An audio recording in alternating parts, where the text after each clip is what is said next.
Nearly 15% of Canadians live with it, and many don't even know it. Diabetes can impact everything from our vision to kidney function, but research is showing it has an even bigger impact on our health than we first thought. And joining us this morning is Dr. Grace Chewa for more on this. Doctor, good morning, and thanks for coming in. Oh, it's my pleasure to be here. Thank you. Okay, let's talk about first the impact diabetes has got on us, because while it's common, it's also quite serious. Yes, it's definitely common. 12 million Canadians are living with prediabetes or diabetes. And it is serious because it does impact our health in many ways.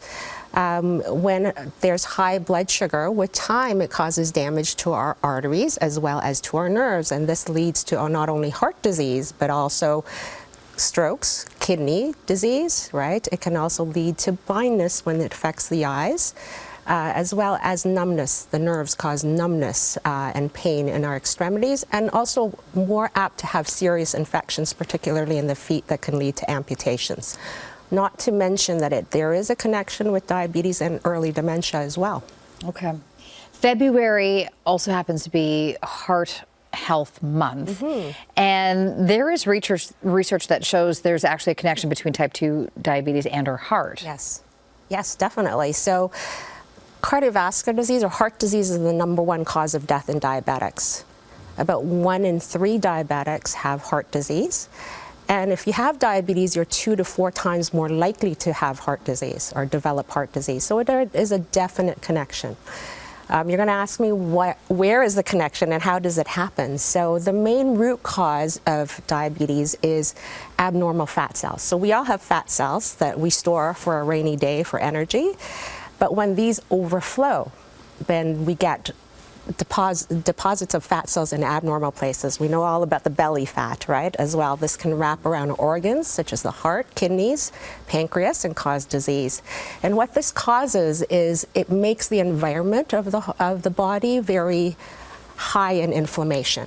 And then it also causes resistance of the cells to insulin. So then that causes high sugars.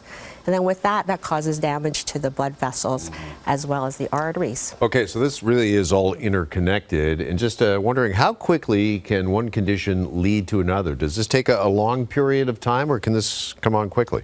So it does take time. There is a connection, but it does take time. We say about 10 to 15 years of diabetes before people get heart disease.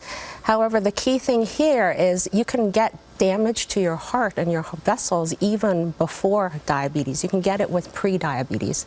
So, and during pre-diabetes, it's silent. You don't get any symptoms, you don't feel it. So that's the importance of keeping up with healthcare practitioners to look for, your sugars, your blood pressure, your cholesterol, really to control risk factors to prevent progression. In the early stages, it can still be reversible, but once disease develops and symptoms occur, it's harder to reverse. So the key thing here is see your doctor and try and prevent it. So how do we, what are some of the ways to prevent this, to break the cycle and that connection?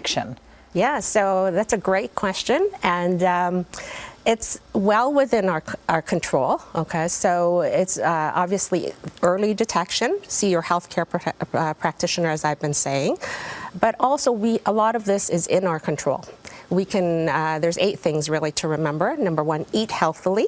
Okay, so low in sugar, processed foods, high in fruits, vegetables, and nuts and seeds, and good proteins. Limit your alcohol intake to just social occasions, and watch your portions. #2 is really exercise. 150 minutes a week of moderate levels of heart exercise, letting your heart go fast. Also, smoking cessation. Okay, control your weight. And the last 3, you have to actually go see your doctor. Watch your blood pressure, your sugar, and your cholesterol. You want to avoid bad As you mentioned, early detection is so key. All right, doctor, some important information, and thank you so much for coming in this morning. Oh, it's my pleasure. Thank you. This portion of the morning show is brought to you by itsconnected.ca.